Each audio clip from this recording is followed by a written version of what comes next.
Өңірде мүмкіндігі шектеулі азаматтар мен ерекше қажеттіліктері бар балаларға әлеуметтік және оңалту қызметтері көрсетіліп келеді. Бұл бағыттағы жұмыстарда мүгедектер жастар қоғамы қоғамдық бірлестігі жүзеге асыруда. Бірлестік бүгінде тең қоғам жобасы аясында ерекше жандармен бірнеше бағытта жұмыс істейді.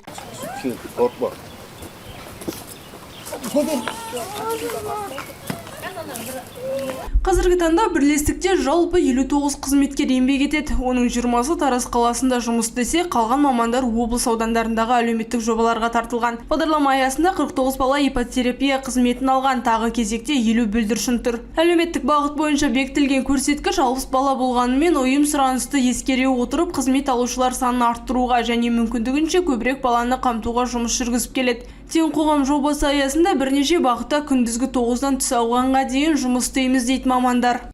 Тең қоғам жобасы бізде 3 бағытта жұмыс жасайды. Бірінші бағытымыз бізде күндізгі орталық. Екінші бағыты ол бізге профессионалдық курстар, мамандық иесін алу үшін 16 жастан асқан мүмкіндігі шектеулі жандар келеді. Үшінші бағытымыз бізде ипотерапия. Ол негізі балаларға арналған. Өмірде әр адам өз орнын табуы керек. Біз қолдан келгенше мүмкіндік жасаудамыз деген бірлестік қазіргі таңда қызмет алушыларға психолог пен заңгердің консультациялық қызметтерін ипотерапия, әлеуметтік іс-шаралар ұйымдастыру, графикалық дизайн, шаштара және визажист мамандықтары бойынша білім курстарын ұсынады. Жоба ұйымдастырушысы мүмкіндігі шектеулі жандар арасында графикалық дизайнға қызығушылық танытатындар көп екенін айтады. Курс нәтижесінде сертификат алып маман атанғандар да бар. Қазіргі таңда 41 оқушы оқыды, соның 7-еуіне уже сертификат беріп қойдық. Бізде яғни 3 айлық курс, оқыту курсы мүмкіндігі шектеулі балаларға.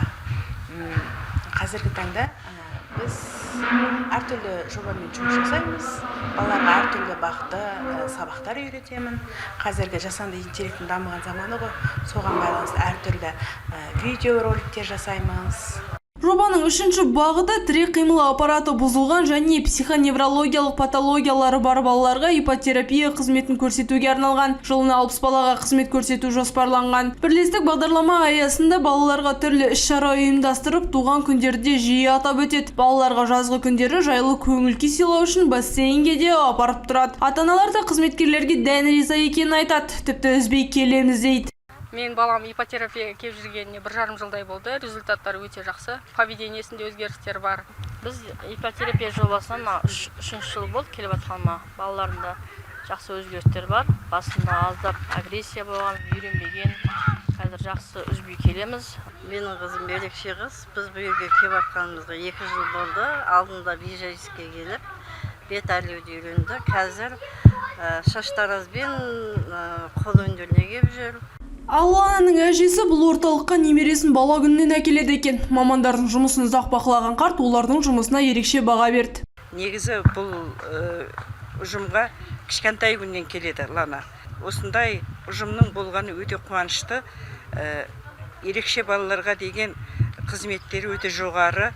Ерекше балалардың білесіз әрқайсысының неше түрлі мінездері бар. Соның бәрін бұлар көтере біледі, бәріне тіл табысады. Біз енді басқа топқа бармасақ та көріп жүрміз осы жерде. Жылаған баланы жұбатады, ренжіген баланы қуантады, жүздеріне күлкі үйіреді.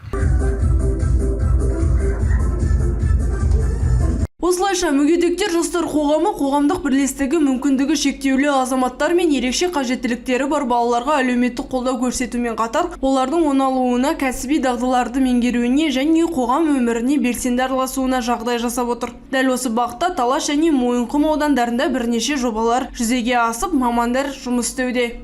Марат Қызайдос Қыстаубек, Қордай 24 Ньюс.